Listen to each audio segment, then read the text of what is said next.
Bueno, esta sería la clase, creo que la 19. La 19 vamos a seguir hablando de los organelos, es la clase. Ya con esta clase terminamos lo que son todos los organelos. Creo que ya vimos membrana, citoplasma, núcleo. Ya vimos también los cloroplastos, vimos los cilios, flagelos, la pared en los vegetales, pared celular, los pseudópodos, el citoesqueleto también, citoplasma, ya vimos características del núcleo, el ADN, características genéticas, etc. Si alguno de ustedes tiene alguna duda o quiere hacer una pregunta en cualquier momento me puede interrumpir, no hay ningún problema, lo puede hacer sin problema, ¿sale? Y si quieren que les aclare más sobre los temas también. Recuerden que todos estos temas están contenidos en su libro. Si hay algo que a mí me falte decir, lo pueden complementar su resumen con la información que viene en el libro. ¿Estamos? Muy bien, chicos. Los ribosomas es uno de los organelos, yo les decía, casi siempre repito lo mismo, más importantes. En realidad todos tienen la misma importancia, todos los organelos tienen la misma importancia, ya que si faltara uno o si alguno de los organelos no cumple su función adecuadamente, pues la célula no funciona. Y si no funciona la célula, puede tener problemas y puede volverse una célula cancerígena. Es decir, cuando algunos de los elementos celulares no funcionan, es una célula que ya no va a tener función. Y al no tener función, puede convertirse en una enfermedad para el ser humano o para cualquier ser. ¿Estamos? Entonces, por eso es importante para todos nosotros la función de todas los organelos. Muy bien, los ribosomas, ¿por qué son importantes? Porque si recuerdan, cuando vimos las biomoléculas, dijimos que las proteínas eran los elementos o la biomolécula que tenía una función de estructura. Es decir, es una célula o una biomolécula que tenía la función de estructurar a los seres vivos. Lo platicábamos haciendo una analogía o una comparación como los ladrillos de una casa, ¿no? Lo que le da forma a los cuerpos, lo que le da forma a los seres vivos son las proteínas. Sí, los carbohidratos son importantes porque nos dan energía inmediata. Sí, también los lípidos son importantes porque nos dan protección y nos dan energía, nos permiten almacenar energía. También los ácidos nucleicos son importantes. ¿Por qué? Pues porque son los que guardan la información genética. Pero lo que le da estructura a los seres vivos es la proteína. Y los ribosomas son los que fabrican estas proteínas. Son como quien dice la fábrica de Willy Wonka. Yo siempre estoy haciendo este tipo de comparaciones porque quiero que ustedes se les grabe, pero es decir, es como quien dice la fábrica de chocolate, ¿no? De Willy Wonka. Igual el ribosoma es como la fábrica, pero de la proteína. ¿Cuántas proteínas? Bueno, habíamos dicho que 20 aminoácidos son los que conforman todas las proteínas de nuestro cuerpo y las combinaciones. Si imagínense, si con 10 números que son del 0 al 9 podemos hacer una gran cantidad, bueno, infinitos números, podemos hacer números infinitos, empezando desde el 1 hasta el infinito. Imagínense con 20 aminoácidos, ¿cuántas combinaciones de proteínas podemos hacer? Muchísimas, ¿no? Muchísimas. ¿Y quiénes se encargan de procesar? ¿Quiénes se encargan de producir esas proteínas? Precisamente los ribosomas. ¿Y dónde se producen los ribosomas? Lo habíamos comentado también en el nucleolo. En el nucleolo se forman los ribosomas y de ahí salen al citoplasma. Y los podemos encontrar en el citoplasma de manera libre. Yo les había dicho también en una clase pasada que los ribosomas son los organelos más abundantes en una célula. Y es lógico, ¿no? Es lógico porque son los que fabrican las proteínas para formar el cuerpo. Entonces tienen mucho trabajo, ¿no? Los ribosomas son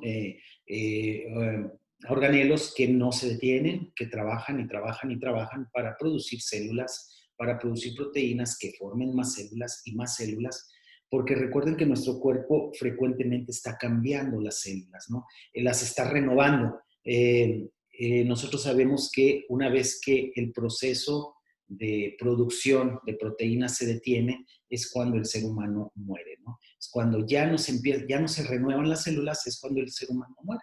Y esto ocurre invariablemente pues a una determinada edad, ¿no? Ya cuando nuestro cuerpo es algo grande, ya cuando alcanzamos una edad alta. Recuerden que la expectativa de vida en México es de aproximadamente 72 años, ¿no? Pero, pues, de acuerdo al país y a las condiciones de vida, la expectativa de vida puede subir o puede bajar, ¿no? De acuerdo a la vida que nosotros llevamos. Si una persona tiene hábitos muy malos, si una persona no tiene hábitos de ejercicio, de comer sano, de una buena nutrición, pues la expectativa de vida puede bajar. ¿Por qué? Porque vamos a ser presa de las enfermedades, ¿no? Pero si una persona se cuida, si una persona hace ejercicio, se alimenta correctamente, pues la expectativa de vida va a subir. Y de acuerdo a la calidad de vida, nuestro cuerpo puede vivir o puede morir, de acuerdo a todo, ¿no? Pero los ribosomas se encargan de estar produciendo nuevas células para que podamos llevar a cabo todas esas funciones que necesita nuestro cuerpo. Estas también son conocidos como gránulos de palato, en honor a este estadounidense que vivió de 1912 al 2008 y que fue el primero que los observó. Recuerden que lo que marcó la diferencia entre una biología antigua y una biología moderna es el microscopio, ¿no? Entonces, todos estos organelos pues, son muy pequeños. Si recuerdan, habíamos hablado que una célula eucariota puede medir desde 10 hasta 100 micras, o puede medir más micras, ¿no? Y habíamos dicho que las micras, pues son, es la millonésima parte de un metro. Imagínense qué tan pequeño es un organelo que está dentro de una célula que mide 10 micras, pues realmente no se puede ver a simple vista ni siquiera la célula, pues mucho menos un organelo, ¿no? Pero realmente los ribosomas, fíjense, aquí habla de que mide aproximadamente 30 nanómetros. El nanómetro, pues, es la milésima parte de una micra, entonces es infinitamente pequeño, muy pequeño el ribosoma, pero es muy abundante en la célula. Entonces, aquí está la función, jóvenes. Ustedes pueden ver aquí en este párrafo del libro, ahí dice que los ribosomas fabrican las proteínas celulares. Miren, un ribosoma también está formado por dos partes, ¿no? O dos unidades. Y aquí las pueden ver en la ilustración, ¿sí? Obviamente los ribosomas no son así en la realidad, no tienen los colores. Es como cuando nos ilustran a nosotros las venas y las arterias. Las arterias nos las dibujan rojas porque la sangre en las arterias es oxigenada y la sangre en las venas no lleva oxígeno y por eso nos las dibujan azules, ¿no? Pero bueno, esto es un ejemplo más o menos para que nos demos una idea cómo son los ribosomas. Lo que sí es que son esféricos y contienen estas dos partes, ¿no? ¿Y por qué tienen estas dos unidades o subunidades? Aquí nos habla que es una grande y una ligeramente menor. Pues porque tienen diferentes funciones, ¿no? Dentro del ribosoma hay una parte que funciona diferente a la otra y por eso se pueden ver estas dos partes, ¿no? La función del ribosoma mucho se ha teorizado o mucho se ha dicho cómo funciona. Yo les decía que desgraciadamente los procesos biológicos no se pueden ver. Vaya, yo no puedo tomar una pastilla de chiquitolina. Si saben a lo que me refiero, ustedes están muy jóvenes y a lo mejor no saben qué es una pastilla de chiquitolina, pero si no puedo yo tomarme una pastilla de esas y reducir mi tamaño para poder meterme a una fábrica de ribosomas para ver cómo funciona en la realidad. Son procesos tan complejos que se ha tratado de explicar de cierta manera, ¿no? La verdad es que es muy complicado cómo se lleva a cabo este tipo de funciones. Pero se ha hecho una comparación cuando nosotros tomamos diferentes aminoácidos y los vamos juntando, como con un cierre, ¿no? Cuando nosotros vamos cerrando un cierre, cómo se van juntando los diferentes aminoácidos para ir formando las proteínas. Y si yo tomo timina, y si yo tomo adenina, o si tomo guanina, pues voy formando moléculas más grandes, las voy uniendo y de esta manera voy sintetizando, voy produciendo diferentes tipos de proteínas, ¿no? Y más o menos es como funciona. La verdad es que entender cómo funcionan realmente nuestro cuerpo, pues es bien complicado, ¿no? Yo les decía que cuando un espermatozoide entra al cuerpo, eh, al cuerpo de la mujer, un espermatozoide, recuerden que la mujer tiene dos ovarios, ¿no? Y un óvulo se produce o se madura en un mes del lado derecho y el otro mes del lado izquierdo. Y están, cada 2 meses está produciendo un óvulo, un ovario. Y el espermatozoide cuando entra se dirige al óvulo que corresponde, es decir, no se equivoca un espermatozoide. Si el óvulo está en el lado derecho, el espermatozoide va al lado derecho, no se va al lado izquierdo. A lo mejor uno que otro despistado sí, ¿no? Pero no hay letreros, todo funciona, recuerden, por cuestiones químicas, por reacciones químicas. Entonces, ¿cómo funciona nuestro cuerpo? Pues es maravilloso, ¿no? La biología por eso es tan bonita, porque realmente nunca llegaremos a entender la perfección de cómo funciona la biología o cómo funcionan los seres vivos. ¿Estamos? Pero bueno, lo que sí sabemos, e insisto, es de que los responsables de la producción o de la síntesis de proteínas, y recuerden, esa es una pregunta de examen, si les llego a hacer examen, la función de todos los organelos es muy importante. Y la principal función de los ribosomas es la producción de proteínas. ¿Estamos? Bueno, ¿dónde encontramos los ribosomas? Ya les decía yo, se producen en el nucleolo, de ahí salen hacia el núcleo, de ahí salen hacia el citoplasma a través de los poros de la membrana nuclear y ya los podemos encontrar de manera libre o también los podemos encontrar en el retículo endoplásmico, que en algunos libros lo van a encontrar como retículo endoplasmático. Es lo mismo, retículo endoplásmico o retículo endoplasmático es exactamente lo mismo. Ahorita lo vamos a ver, tenemos 2 tipos de retículo endoplásmico, el que es liso y el que es rugoso. El que es rugoso es precisamente rugoso porque se le adhieren los ribosomas. Entonces, ¿cuáles son las partes en las que podemos encontrar los ribosomas de manera libre en el citoplasma o pegados a lo que es el retículo endoplásmico rugoso? Entonces son los ribosomas los que le dan la característica de rugoso al retículo endoplásmico. ¿Estamos? Bueno, también lo podemos encontrar en grupos, en pequeños grupos. Cuando hacen equipo, cuando los ribosomas se juntan, pueden formarse pequeñas cadenas. Miren, aquí las vemos. ¿Sí? Aquí están agrupados los ribosomas. ¿Estamos? Y de esta manera les vamos a llamar polirribosomas o polisomas. ¿Estamos? Es lo mismo, chicos, son los ribosomas, pero están formados o están unidos en grupos o en cadenas. Y eso es lo que hace la diferencia de los ribosomas con los polirribosomas. Por ahí me mandaron un mensaje. No sé si alguien más iba a entrar a la clase. A lo mejor es lo que me están diciendo. Dejen checo. Sí, Montañez. Ahí lo estoy uniendo. En el chat algo me están diciendo. Dejen veo. Ah, ok. Ya lo acepté. Era lo que me estaban diciendo.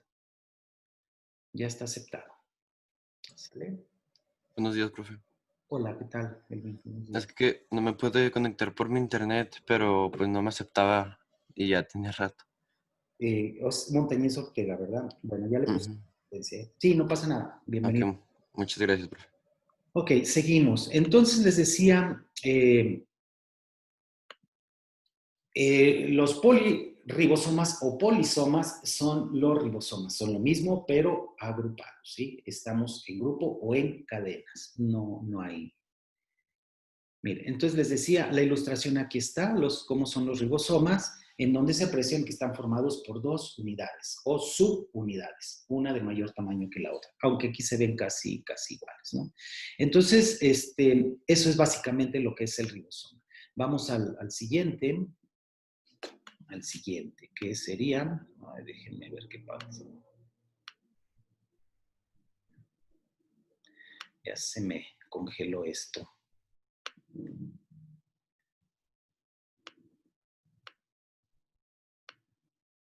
Sí, ya se congeló la pantalla. A veces ocurre. Ok, ahí está. Muy bien. Aquí está el retículo endoplásmico. Si recuerdan, bueno, les acabo de comentar que el retículo endoplásmico tiene 2 variables, ¿sí? Y la podemos encontrar en esta lámina. Aquí lo vemos, ¿sí? ¿Por qué o cuál sería la diferencia? Retículo endoplásmico liso, lo pueden ver aquí, no tiene ribosomas, pero forma parte del mismo retículo, ¿sí? Es como una malla o es como una cortina que nosotros la podemos ver cómo se va haciendo como pliegues, ¿no? Pero en esta parte, si ven estas bolitas cafés, que están aquí en esta parte, están pegadas al retículo endoplásmico y eso es el retículo endoplásmico rugoso, ¿sí? Estas bolitas cafés que ven ustedes aquí son los ribosomas y son muy abundantes, ¿sí? Y por eso el retículo endoplásmico se llama rugoso. Y en la parte de acá abajo, donde no tiene ribosomas, se llama retículo endoplásmico liso. ¿Estamos? Aquí podemos ver nosotros otra imagen donde podemos ver lo que es el retículo endoplásmico liso, en este que no tiene ribosomas, y en esta parte que tiene ribosomas, si se fijan, aquí se ven como las bolitas pegadas. Bueno, con mucha imaginación, ahí podemos ver el retículo endoplásmico rugoso. Cuando ustedes vean en un libro RER, así abreviado con letras mayúsculas, RER, significa retículo endoplásmico rugoso.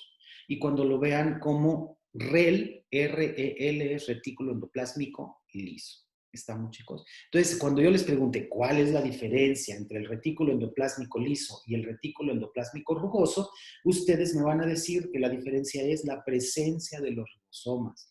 En el rugoso están pegados los ribosomas y en el liso no. Pero en el liso se forman unas pequeñas bolitas, que son estas que están viendo ustedes aquí, ¿sí? Estas que se llaman vesículas, que pueden o que sirven para dar origen a los lisosomas. Fíjense, qué interesante, ¿no? Del retículo endoplásmico nosotros podemos obtener los lisosomas, que empiezan como estas pequeñas vesículas que nos van a servir a la larga también para formar los lisosomas. Pero estos lisosomas ya tienen otra función. Ya lo habíamos visto también, la función de los lisosomas es la eliminación de desechos, la eliminación de bacterias, la eliminación de sustancias que ya no le sirven a la célula y lo hacen por dos sistemas, ¿no? Uno, expulsarlo por exocitosis, expulsarlo de la célula, o la otra es fagocitarlo, digerirlo, comérselo, ¿no? Bueno, pero vamos a ver primero el retículo endoplasmático o retículo endoplásmico. Recuerden que es exactamente lo mismo, ¿sí? Bueno, es una membrana, es un sistema membranoso que se extiende por toda la célula. Como les decía yo, va formando pliegues como tipo cortina, que es como cuando nosotros abrimos la cortina, se va plegando, ¿no? Es más o menos la misma forma que tiene, ¿no? Pero este retículo endoplásmico tiene la posibilidad o la facultad de formar estas pequeñas vesículas, ¿sale? Entonces, aquí lo dice, por favor que lo diga su resumen, el plasmático liso, el retículo endoplasmático liso no tiene ribosomas y el granuloso o rugoso tiene los ribosomas adheridos. Entonces, ¿qué? Ya se me va bien rápido el tiempo, es que nada más son 40 minutos, pero bueno, todavía tenemos 10 minutitos. Entonces, ¿qué hace? ¿Qué hace el retículo endoplasmático o endoplásmico en la célula? Bueno, tiene muchas funciones también, pero las más importantes es el transporte y la distribución de biomoléculas por toda la célula. Si recuerdan, las biomoléculas principales, pues ya las vimos, proteínas, lípidos, y carbohidratos, bueno, se encarga del transporte y distribución por toda la célula. Recuerden que nosotros no podemos vivir sin carbohidratos porque nos dan energía, no podemos vivir sin proteínas porque son la estructura de nuestro cuerpo, no podemos vivir sin lípidos porque es parte de lo que nos protege y también que nos da energía, ¿no? Entonces, el retículo endoplasmático se encarga de esa distribución, ¿no?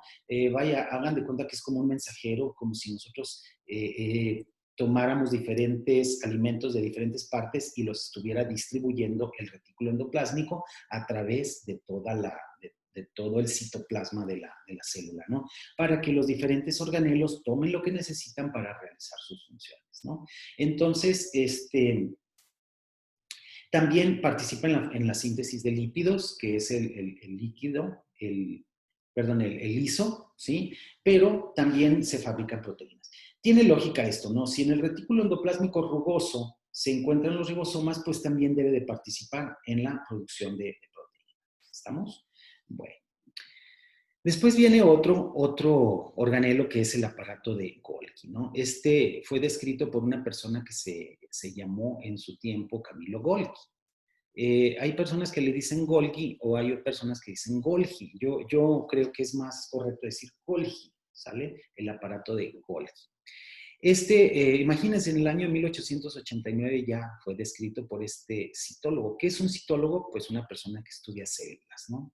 Él fue el que le dio el nombre a esta parte de la célula eucariota.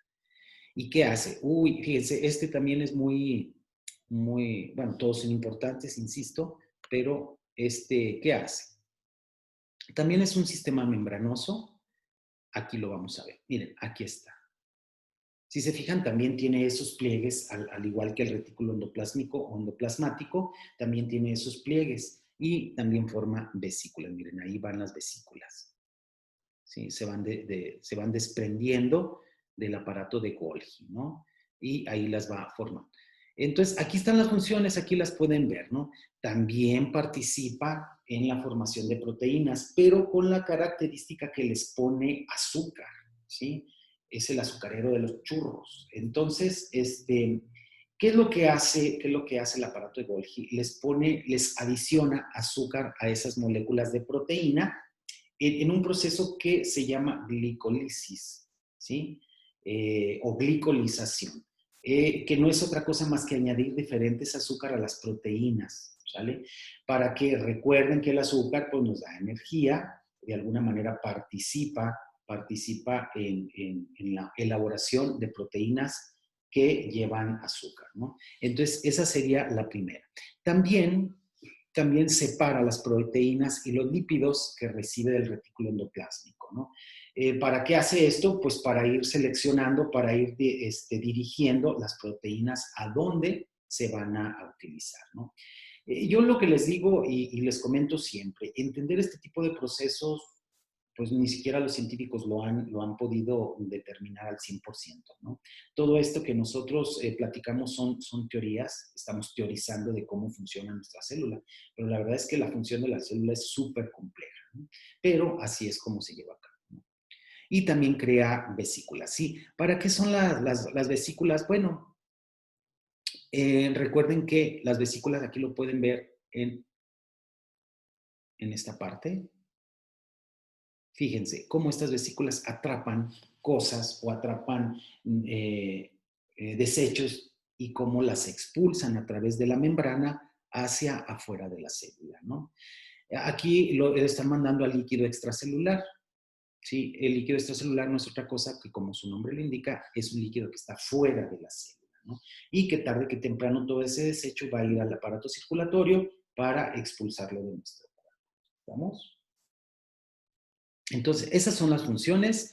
La glicolisis o glicólisis es la función más importante del aparato de Golgi, ¿no? Pero también separar proteínas y lípidos para dirigirlas a donde se van a utilizar. Y también la creación o producción de vesículas que nos sirven también para eliminar cosas de nuestro cuerpo.